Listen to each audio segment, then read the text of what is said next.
جب آپ اللہ کے قرآن کو پڑھیں گے تو پتہ یہ لگے گا کہ ہاں جہاد کو لڑنے کو ہی کہتے ہیں، لیکن کن کے خلاف لڑنا؟ اسلام نے کہا جہاد کرو، لیکن کب کہا؟ جب بیٹیوں کو زندہ دفن کیا جاتا۔ اسلام نے کہا کہ ہاں ظالم کے خلاف لڑنا، کن کے خلاف؟ جو غریبوں کا قتل کرتے تھے، جو مظلوموں کے پیروں میں بیڑیاں پہناتے تھے، جو لوگوں کی بچیوں کو گھروں سے اٹھا کر لے جاتے تھے، جو لوگوں کو بدوا مزدور بنا کر رکھتے تھے۔ کب کہتے ہیں کہ ہم نے قرآن نے نئی بات کی جہاد کی؟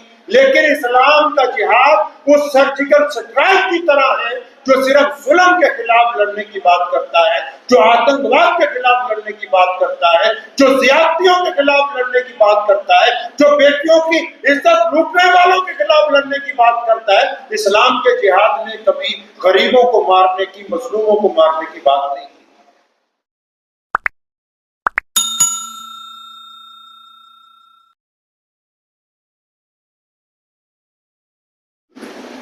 جب آپ اللہ کے قرآن کو پڑھیں گے تو پتہ یہ لگے گا کہ ہاں جہاد کو لڑنے کو ہی کہتے ہیں، لیکن کن کے خلاف لڑا جائے؟ اس کی کیٹیگری کیا ہوگی، اس کا کیا رویہ ہوگا، کیا شکل ہوگی، کیا صورت ہوگی؟ انگریز نے جب بھارت کے اوپر قبضہ کر لیا تو اس وقت بھارت کے مولویوں نے کہا کہ انگریز کے خلاف جہاد کرنا لازم، جبکہ انگریز کے ٹاؤٹ مرزا غلام قادیانی نے اس وقت سب سے زیادہ جو زور لگایا اسی بات پر لگایا کہ مسلمان انگریز کے خلاف جہاد نہ کریں۔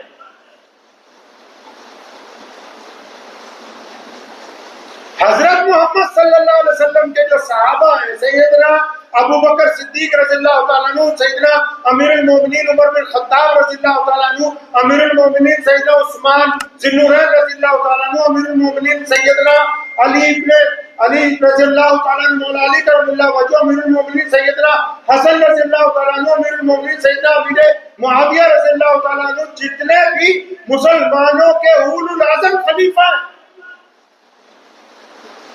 ان سب کی زندگی میں یہ عمل آیا۔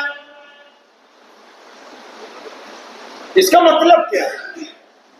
قرآن پاک نے کن لوگوں کا ذکر کیا؟ ابھی 2-3 دن پہلے کشمیر کے پہلگام میں جو لوگ پورے ملک سے وہاں گھومنے جاتے ہیں تو ان کو 79 لوگوں کے اوپر گولی چلائی گئی، کئی لوگوں کو اسی موقع کے اوپر مار دیا گیا، اور یہ پوچھ کے مارا کہ تم کس مذہب کے ماننے والے؟ اب کیا ہم اس کو جہاد کہہ سکتے ہیں؟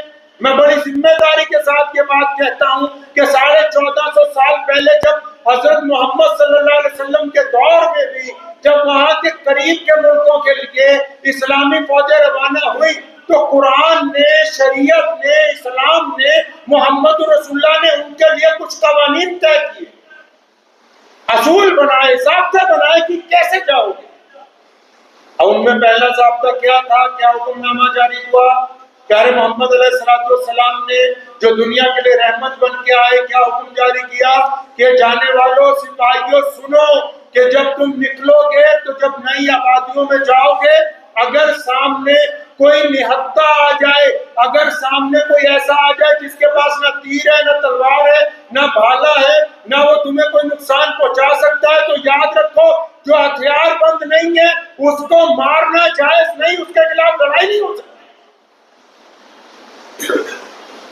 اگر شریعت کے قانون کو سمجھے تو پھر یہ جن لوگوں نے 79 لوگوں کے اوپر گولی چلائی، اس کا مطلب وہ اسلام کو ماننے والے نہیں ہیں، وہ شیطان کو ماننے والے ہیں، کیونکہ اسلام نے تو پہلے کہہ دیا کہ نہتوں پر، عورتوں پر، مسافروں پر، بوڑھوں پر، بچوں پر، دوسرے کی عبادت گاہوں پر، یہاں تک فرمایا ان کی کھیتیوں پر، فرمایا ان کے باغات پر، ان کی پھلدار چیزوں پر قطعاً حملہ نہیں کر سکتے کیونکہ وہ تمہیں کوئی نقصان نہیں پہنچا رہے۔ تو جس مذہب نے دریا کے کنارے جتنا چاہیے ہو باقی پانی نہیں خراب کرنا، دوسرے پانی کو گندلا نہ کرنا، تو پھر یہ کون ہوتے کہ اس مذہب کا نام لے کر کسی کا خون بہا دے؟ جس دین نے پانی کو ضائع کرنے سے منع کر دیا، اس دین میں ناجائز خون بہانے کو کسی طرح جائز نہیں قرار دیا۔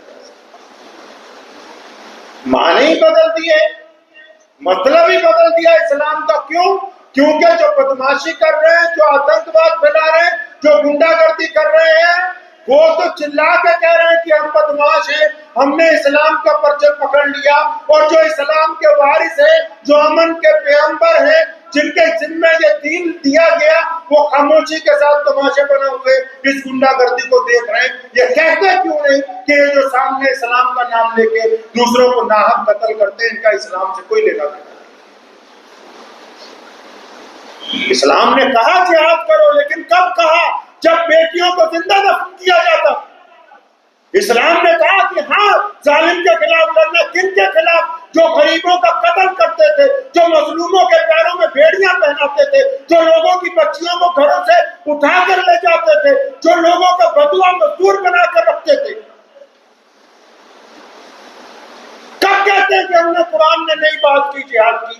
لیکن اسلام کا جہاد اس سرجیکل اسٹرائک کی طرح ہے جو صرف ظلم کے خلاف لڑنے کی بات کرتا ہے، جو آتنکواد کے خلاف لڑنے کی بات کرتا ہے، جو زیادتیوں کے خلاف لڑنے کی بات کرتا ہے، جو بیٹیوں کی عزت لوٹنے والوں کے خلاف لڑنے کی بات کرتا ہے۔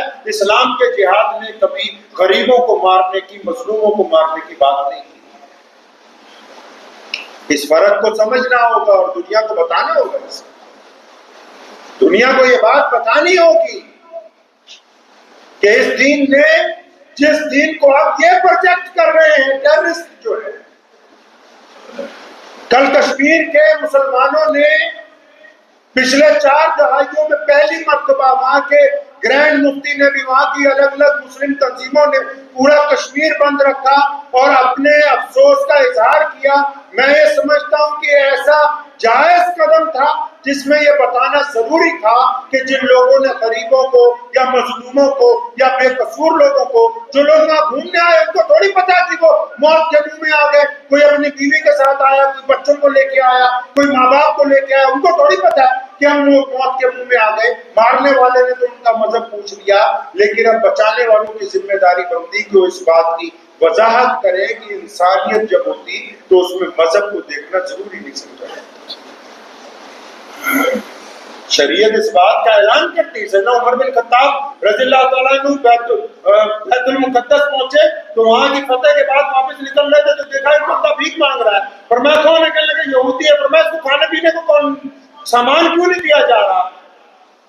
تو وہاں کے گورنر نے کہا کہ جناب یہاں تو کوئی ایسا انتظام نہیں۔ فرمایا جب جزیہ لیتے رہے ہو لوگوں سے، تو جب یہ طاقتور تھا تو تمہیں جزیہ دے رہا تھا، اب یہ کمزور ہو گیا تو اس کے کھانے پینے کا انتظام کرنا اس حکومت کی ذمہ داری ہے۔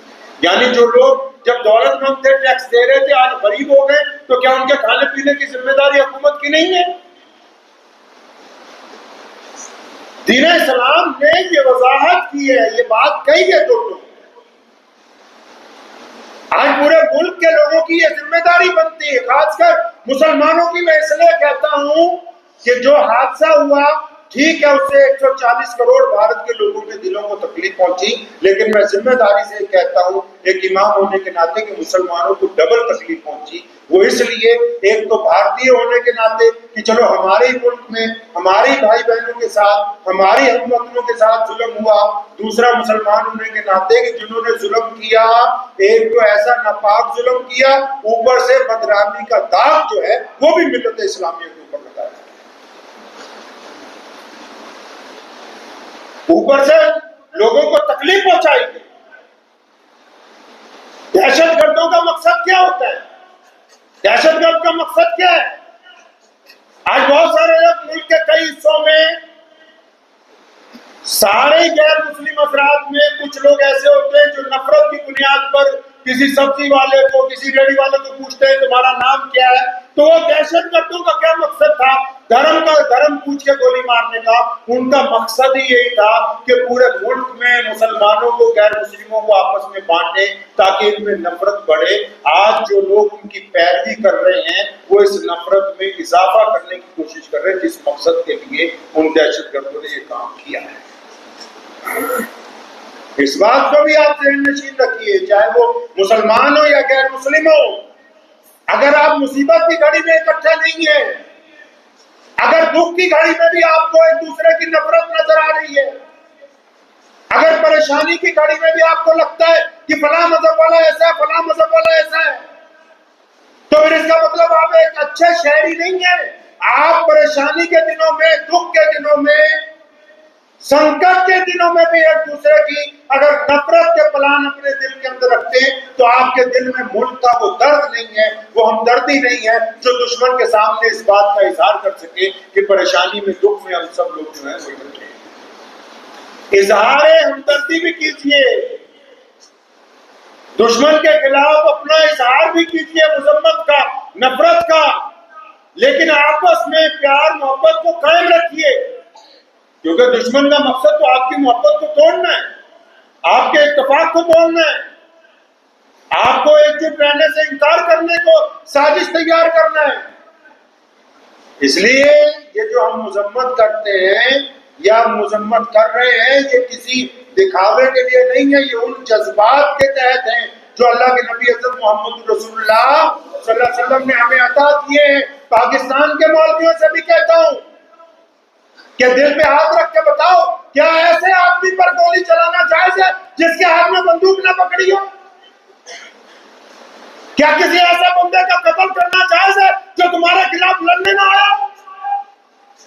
کیا کسی بوڑھے ماں باپ کے بیٹے کو ان کے سامنے مار دینا جائز ہے جس نے تمہیں نقصان نہ پہنچایا ہو؟ اگر یہ کہتے ہو کہ یہ ظلم ہے، یہ ناجائز ہے، تو پھر اپنے ہی حکومت میں اپنے ہی لوگوں کو یہ بات بتاؤ کہ پوری دنیا میں اسلام سب سے بڑا مذہب اس لیے بنا ہے کہ ہم نے پوری دنیا کے سامنے محبت کا اظہار کیا، دنیا کے سامنے مذاہب سے اٹھ کے بات کی ہے.